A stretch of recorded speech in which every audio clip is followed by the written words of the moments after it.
Boa noite, meus queridos. Estamos mais uma vez de volta desse culto abençoado, entrando na sua casa, pedindo que o Senhor abençoe a sua vida, abençoe sua casa, abençoe sua família. Hoje, especialmente nesse culto de comemorar, celebrar o Dia das Mães, quero dar o meu aplauso, minha gratidão a todas as mães, não só as que nos escutam agora, mas todas as mães do Brasil, especialmente a minha mãe, que está com 82 anos, está firme, graças a Deus por ela. E, mais uma vez, estamos aqui no templo da Igreja Mir, com as cadeiras vazias, mas com o coração cheio de alegria, sabendo que esse tempo é um misto, de tristeza por a gente não poder estar juntos, mas também uma grande expectativa daquele dia que a gente vai estar de volta. E aí nós vamos estar juntos outra vez. Hoje não podia deixar de ser uma mensagem que tem a ver com o Dia das Mães ou com as mães. E o nosso tema hoje é o chamado de mãe. Eu estava essa semana lendo um livro de um amigão nosso, uma pessoa muito querida, embora um pouco distante, ele mora no outro país, o Daryl Miller. Ele escreveu um livro chamado Mulher, a mão que balança o berço rege o mundo. Ele diz no seu livro que as mulheres cristãs, elas precisam ter uma perspectiva sobre o que significa ser mãe. E essa perspectiva ela tem que estar ancorada nas Escrituras Sagradas e não na cultura moderna. Nós temos visto muitos exemplos, muitos maus exemplos do que significa ser de fato mãe. São as mães que definem o espírito do lar. A mãe, a mulher, é o ser de maior influência no lar, na casa. Portanto, é no lar que os futuros cidadãos estão sendo criados, estão sendo mantidos, estão sendo nutridos. Infelizmente, hoje, nós vemos pessoas ou famílias que dão mais valor ao dinheiro do que à família. Para muitos, a edificação do lar, a construção de uma família é algo que nem considerado trabalho é. As mães provavelmente são as pessoas que mais trabalham nesse universo, nessa terra. Não tem hora para começar nem para terminar, não tem jornada definida, é jornada permanente, 24 horas por dia. E elas passaram a ser definidas apenas como dependentes ou como alguém que depende de uma outra pessoa, alguém que não trabalha ou que até é chamada pejorativamente de dona de casa ou doméstica. Uma doutora chamada Anne Crittenden escreveu um livro chamado O Preço da Maternidade. E ela diz que a ideia de que o tempo gasto com um filho é tempo perdido. Essa ideia de que gastar tempo com o filho é tempo perdido é algo que está impregnado na cultura, é algo que está impregnado no pensamento econômico tradicional. Assim, por causa disso, o futuro de qualquer nação está em perigo. Quando as mulheres são atraídas para longe do trabalho absolutamente necessário, crítico e sensível de edificar lares e criar filhos. Nossa sociedade atual ela tem tratado o trabalho das mães como algo de pouco valor, bem menos valioso do que o trabalho que as pessoas fazem na área dos negócios, por exemplo. Cada vez mais nós temos visto o trabalho sublime, trabalho extraordinário de criar filhos, relegado a um segundo plano, sendo jogado para as margens da vida. Estamos, infelizmente, terceirizando a preparação do caráter daqueles que vão governar a nação no futuro. E não é, portanto, de se estranhar que a gente veja hoje tantos adultos, infantis, que não sabem relacionar-se uns com os outros, emocionalmente instáveis, que não sabem lidar com a frustração, e porque não sabem lidar com as diferenças, não sabem sentar e conversar, eles acabam indo pelo lado da violência, da agressão. É aqueles casos que você já deve ter ouvido falar de que o namoro acabou, porque o relacionamento acabou, o cara vai lá e quer matar a mulher, quer brigar. Eles não sabem, não entendem, porque eles não foram treinados para saber se relacionar com as pessoas. A mensagem que as mulheres recebem hoje, na verdade, qual é? É que para que elas sejam tudo o que elas podem ser, elas têm que definitivamente ser livres de crianças, ser livres de filhos.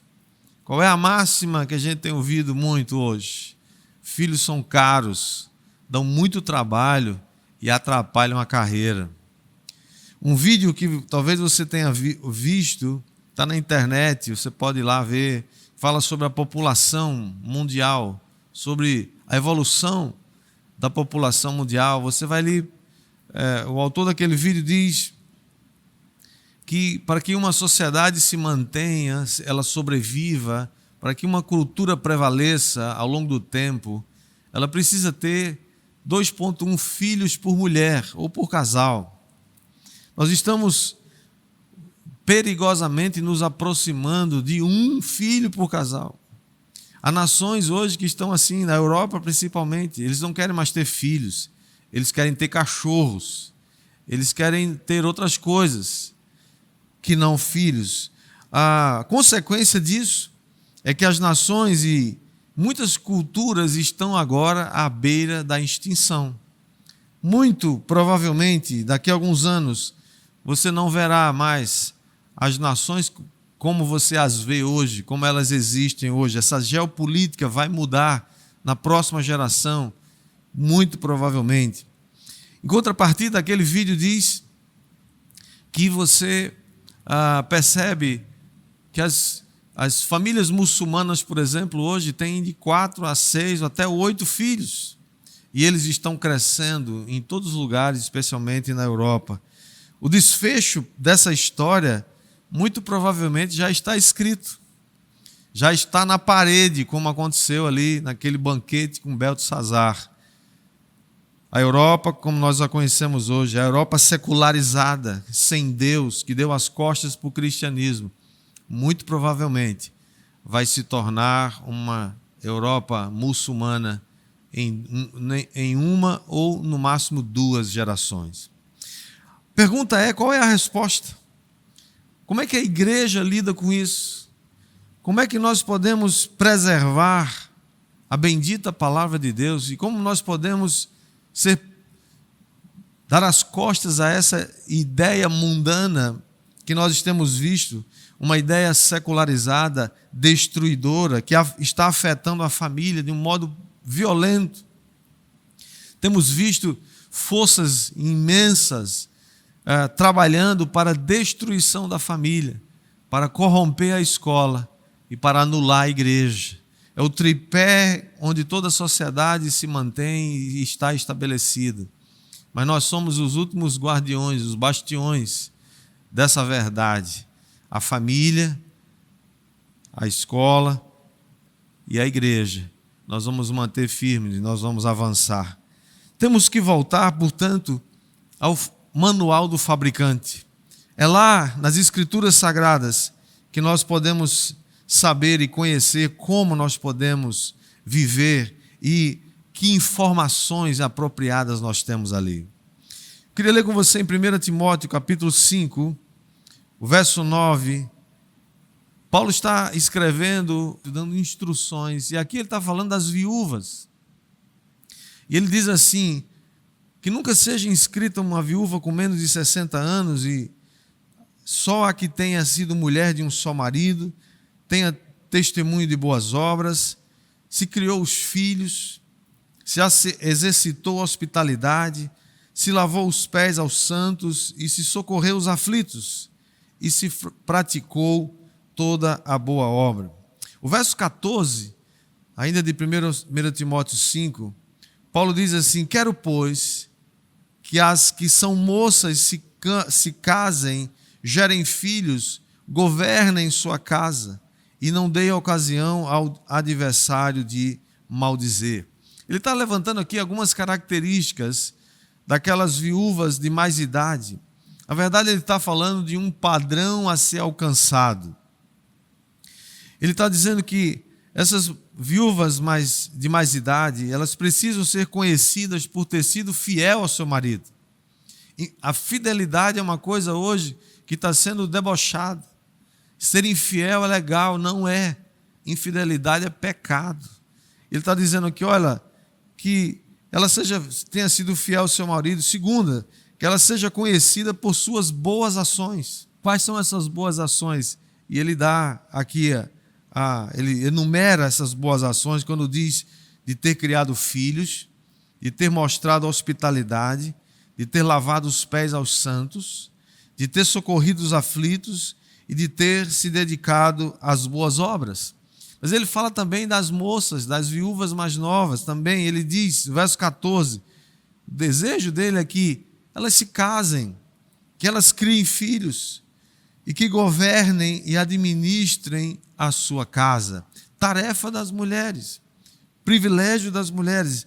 Paulo ainda escrevendo a Tito, no capítulo 2, verso 3, ele diz: quanto às mulheres idosas, semelhantemente que sejam sérias em seu proceder, não caluniadoras, não escravizadas a muito vinho, sejam mestras do bem, a fim de instruir os jovens ou as jovens recém-casadas a amarem ao marido e a seus filhos, a serem sensatas, honestas, boas donas de casa, bondosas, sujeitas ao marido, para que a palavra de Deus não seja difamada.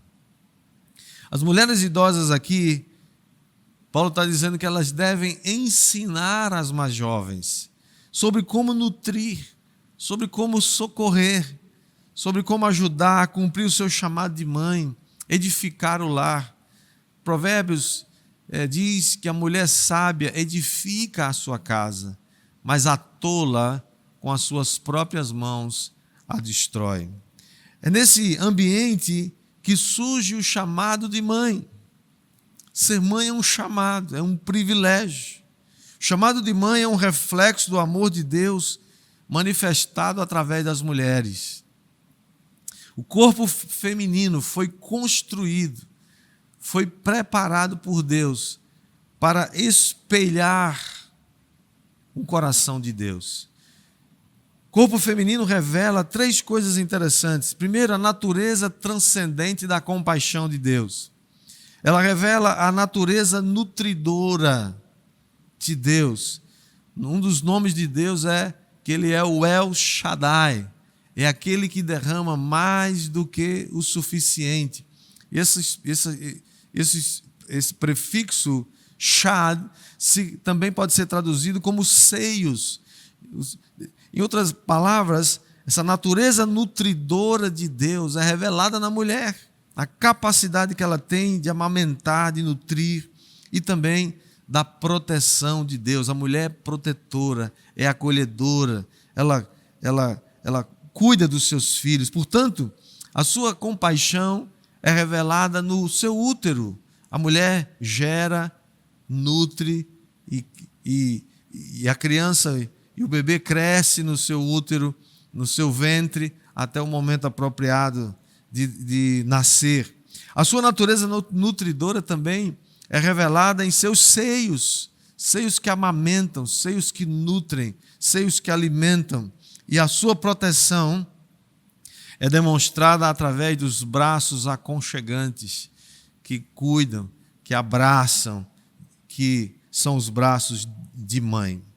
Portanto, as mulheres foram construídas capacitadas para criar e cuidar. A mulher é uma incubadora. Ela não só é uma incubadora de filhos, mas a mulher é uma incubadora de ideias. A mulher é uma ajudadora capaz de ajudar, juntamente com seu marido, a alcançar o propósito para o qual eles foram criados. As mães cuidam quando amamentam, quando acariciam, quando protegem, quando administram e promovem o crescimento.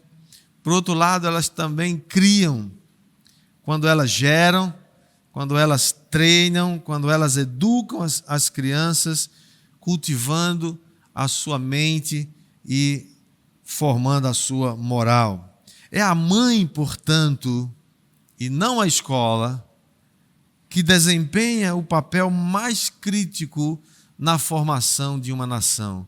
Nós temos, infelizmente, deixado de entender isso e terceirizamos a educação dos nossos filhos para as escolas, muitas delas hoje corrompidas, porque tem muito inimigo de Deus querendo se apoderar da escola hoje. Portanto, criar e cuidar apontam para educar, instruir, construir virtudes, edificar o caráter, porque o objetivo final da educação não é o emprego, não é a profissão. O objetivo final da educação é a sabedoria. Provérbios 1,7 diz que o temor do Senhor é o princípio do saber, é o princípio da sabedoria. Mas os loucos desprezam a sabedoria e o ensino. Uma geração egoísta, ela só pensa em realização pessoal. Tudo que nós vemos são as pessoas querendo se realizar, querendo ser feliz. E elas estão empenhadas nisso. E quando uma mulher decide ter um filho, muitas se perguntam assim: como eu posso ter um filho com a maior conveniência, colocando a criança numa creche rapidamente e voltando para a minha carreira o mais rápido possível? Infelizmente, irmãos, essa mentalidade nunca vai revelar o coração de Deus. Porque, mães, me escutem.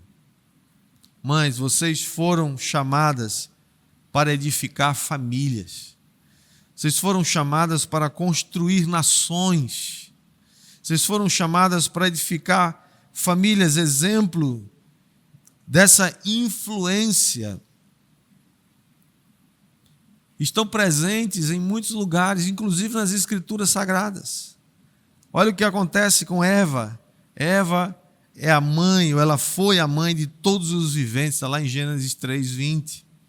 Sara foi a mãe de muitas nações, uma mulher que deu à luz aos 90 anos de idade, está lá em Gênesis 17:15. Joquebede, você vê a mãe de Moisés. Aliás, a Joquebede foi também a babá de Moisés. Ela não somente gerou, mas criou, porque 3 meses ela jogou lá um menino no rio, a mãe, a filha de Faraó, tirou lá Moisés do rio e já contratou Joquebede. Joquebede é uma mãe, talvez a única mãe na história que foi paga, teve um salário para cuidar do próprio filho. Poderoso isso, né? Glória a Deus. Ok, então Joquebede faz o quê? Ela ensina. Durante o tempo que ela criou Moisés, amamentou Moisés até uma certa idade, ela ensinou sobre o Deus dos hebreus. E Moisés recebeu o fundamento, o alicerce, sobre o qual mais tarde ele se tornaria o libertador de Israel, tirando o povo do Egito. E também, por que não falar de Maria, a mãe do Salvador? Aquela que teve o privilégio de não só gerar Jesus em parceria com o Espírito Santo, depois cuidar dele, amamentá-lo, nutri-lo como um homem simples, como um homem normal, comum, e mais tarde ele se tornaria o Salvador de toda a humanidade. Irmãos, é tempo da gente valorizar as mães. É tempo da gente dar o devido valor às mães, como a Bíblia dá. Eu lembro, Estou vendo aqui uma citação do presidente, um dos presidentes dos Estados Unidos, chamado Theodore Roosevelt. E ele disse uma vez, reconhecendo o papel das mães, ele disse assim: a boa mãe, a mãe sábia, é mais importante do que até mesmo o homem mais capaz. Sua carreira é mais digna de honra e é mais útil para a comunidade do que a carreira de qualquer homem. Não importa quão bem-sucedido ele seja. Sem o chamado de uma mãe presente, irmãos, uma nação não pode prosperar e não pode sobreviver. Os seus cidadãos jamais terão o caráter necessário sem a presença de uma mãe piedosa que ensine a verdade a seus filhos.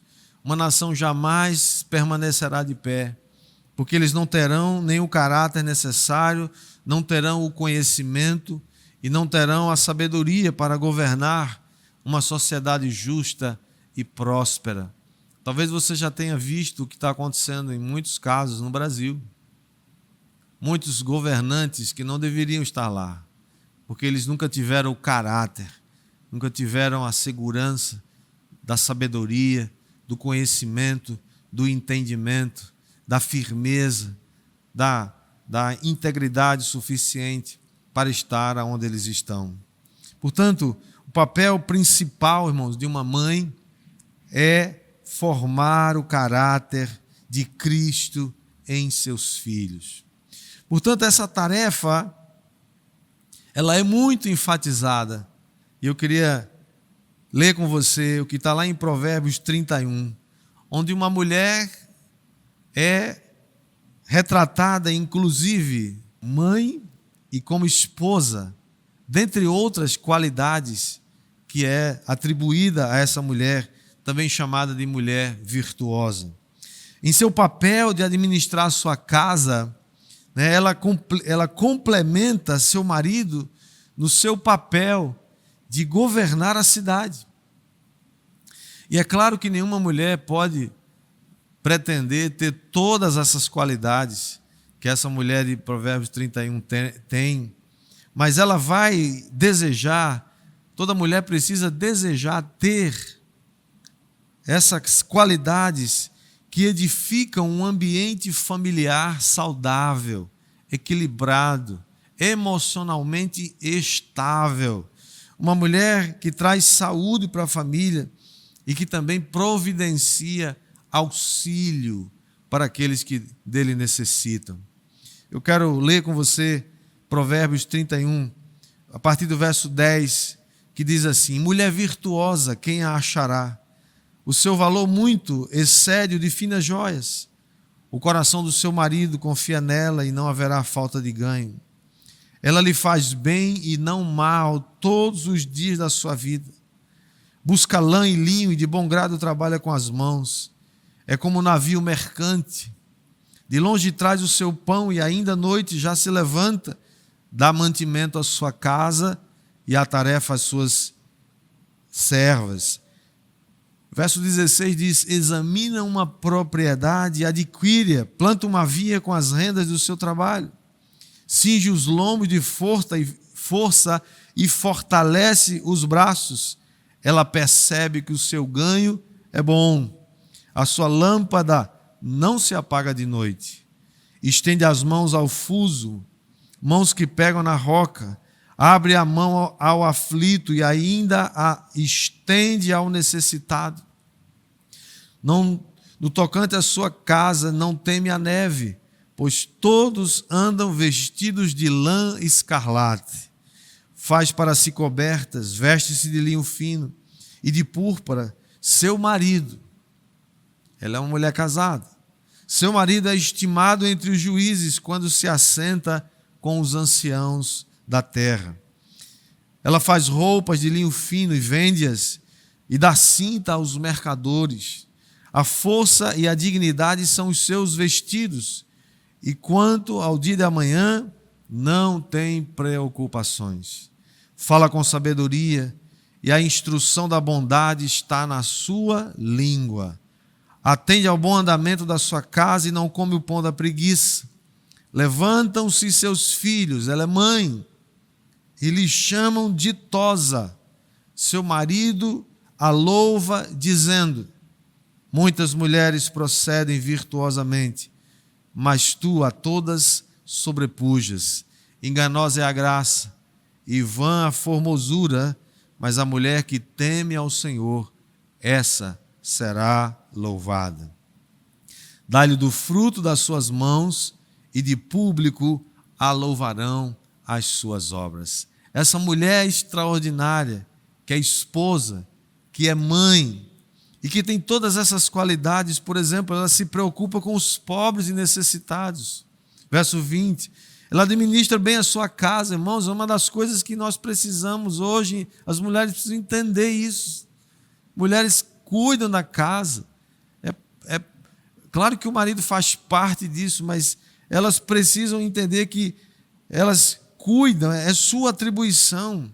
Ela se levanta cedo e dá mantimento à sua casa e tarefa às suas servas. Ela é alguém cujas obras são conhecidas no mercado de trabalho e em praça pública também. O verso 31 que lemos diz: dá-lhe do fruto das suas mãos e de público a louvarão as suas obras. Ela não é uma mulher que está enclausurada dentro de casa, entre quatro paredes. Ela também tem algumas qualidades. Ao contrário, a influência dessa mulher, ela se estende ao mundo. E junto com seu marido, ela é parte, faz parte de uma equipe. Ela é vice-regente da criação juntamente com ele. Virtudes extraordinárias essa mulher tem. Seu marido confia nela, ela faz bem todos os dias da sua vida. Essa mulher tem trabalho, ela não come o pão da preguiça, verso 27. Ela é uma mulher empreendedora, ela sabe fazer negócios. Verso 16 diz que ela examina uma propriedade e compra. Ela adquire uma vinha e planta. Ela é uma mulher tremenda e ela faz isso com as rendas do seu trabalho. Diz também que ela é uma mulher diligente. O verso 21 diz que ela não teme a neve, o frio. Por quê? Porque todos na sua casa estão preparados, estão cobertos de lã. É uma mulher sábia, ela fala com sabedoria. Verso 23 diz: por isso que ela está edificando a sua casa. O verso 26 ainda diz que ela é uma pessoa extraordinária na comunicação.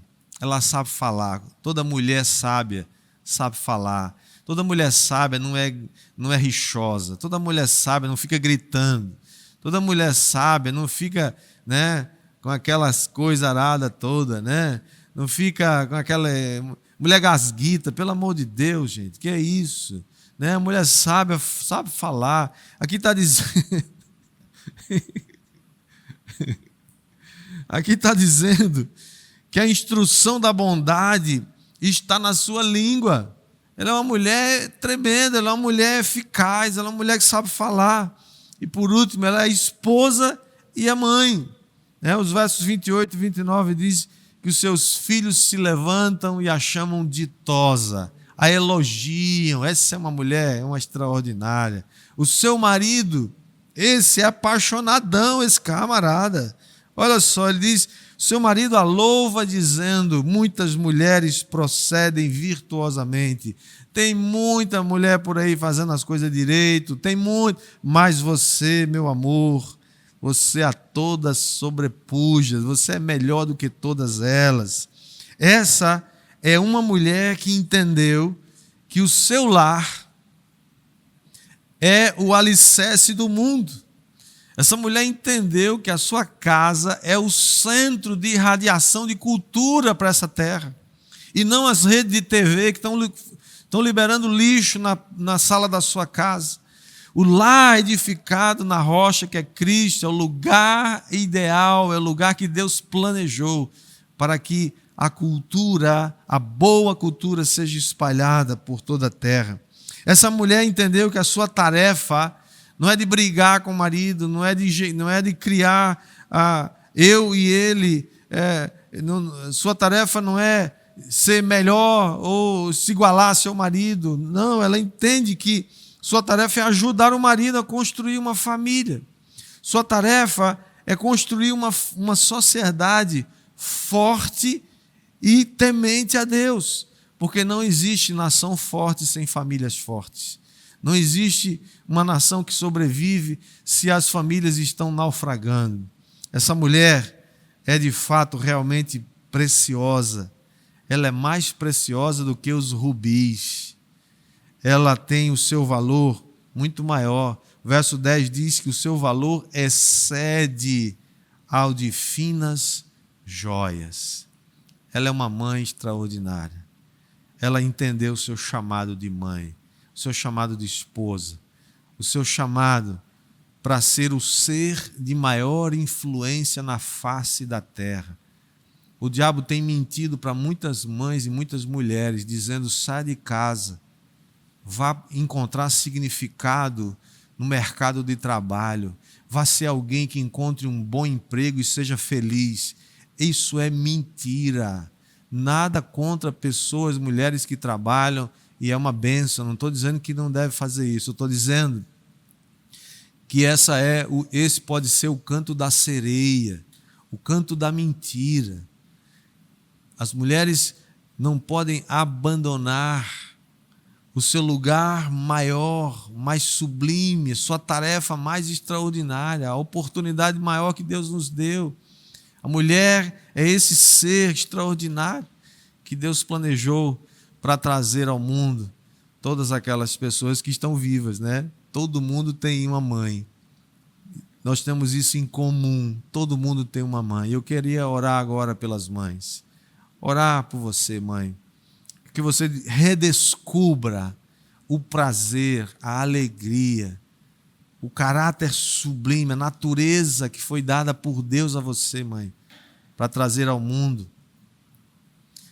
Todas as pessoas vêm através de uma mãe. E a mãe que entendeu o seu papel, entendeu o seu lugar, ela vai estabelecer famílias que andam no temor do Senhor. Ela vai educar, nutrir, criar e treinar os futuros líderes de uma nação que prospera e que permanece. A você, mãe, Deus deu esse grande privilégio. Que o Senhor abençoe a sua vida, o Senhor abençoe a sua casa, o Senhor abençoe seu lar, que o Senhor te dê todas essas características que são aqui mencionadas em Provérbios 31. E você, eu creio mesmo, em nome de Jesus, se você quiser receber, se você desejar, o Espírito Santo quer te dar. Deus quer não somente fazer, construir, edificar famílias fortes aqui na nossa igreja, Igreja Mir, mas em todas as pessoas, não só as que nos ouvem agora através dessa transmissão.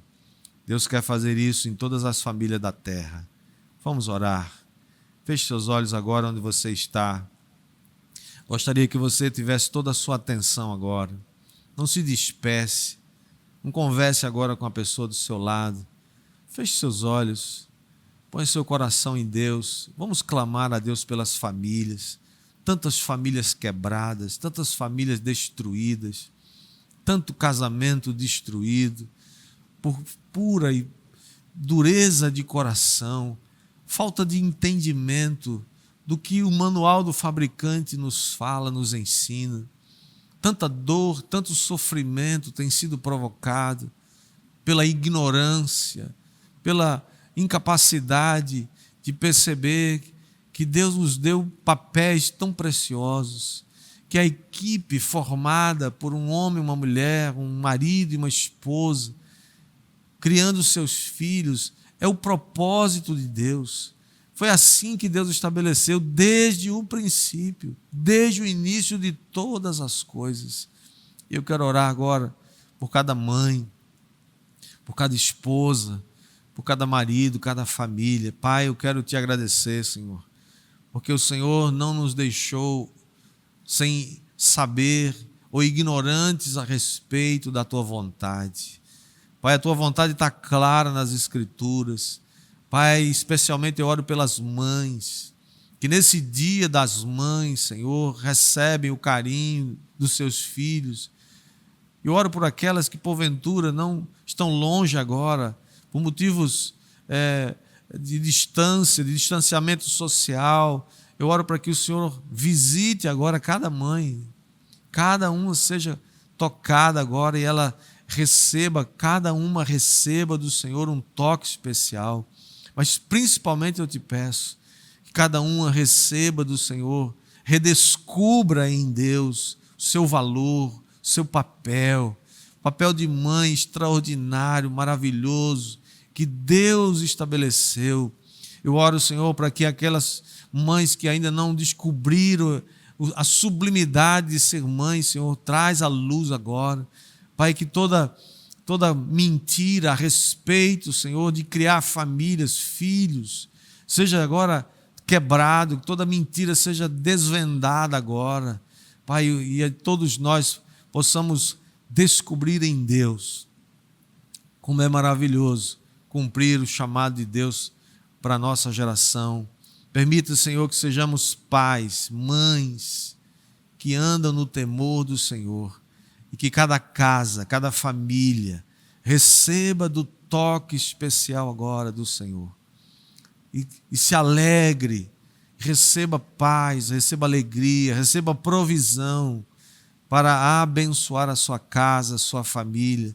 Eu declaro sobre cada família que nos ouve agora a tua bênção, Senhor, a bênção do Pai, do Filho e do Espírito Santo.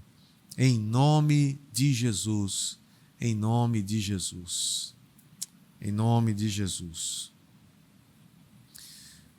Meus queridos, quero declarar sobre a sua vida que essa semana vai ser uma semana abençoada. Aliás, você já sabe, essa próxima semana nós estaremos celebrando, comemorando mais um aniversário da Igreja Mir. Estamos completando 18 anos de abençoada existência. Você faz parte dessa história. Quero convidá-lo a fazer parte. Nós vamos estar celebrando todos os dias. Cada dia teremos uma live diferente, com alguém diferente, celebrando, comemorando esse momento. Em todas as nossas células estaremos lembrando desse momento, orando pela igreja, agradecendo a Deus. É um momento de muita gratidão por mais um ano de existência. Que assim o Senhor te abençoe, te guarde desse vírus, te guarde do medo, te guarde de todo ataque nas emoções, da ansiedade. O Senhor te fortaleça, te dê uma semana abençoada. Vai passar, vai passar. Aliás, eu queria terminar contando essa historinha rapidinho, em poucos segundos.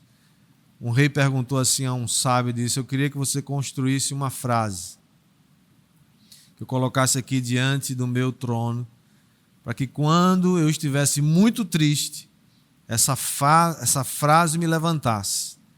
E quando eu estivesse assim muito eufórico, muito alegre, muito eufórico com alguma coisa, essa frase também pudesse me acalmar. E o sábio saiu e começou a pensar. Depois de um tempo ele voltou e disse: rei, eu encontrei a frase. E aí ele escreveu e colocou lá na frente do trono do rei, e a frase era essa: vai passar. Quando você estiver muito angustiado, uma luta muito grande, se lembre, vai passar. Quando também você estiver eufórico demais, alegre demais com alguma coisa, também saiba que isso vai passar.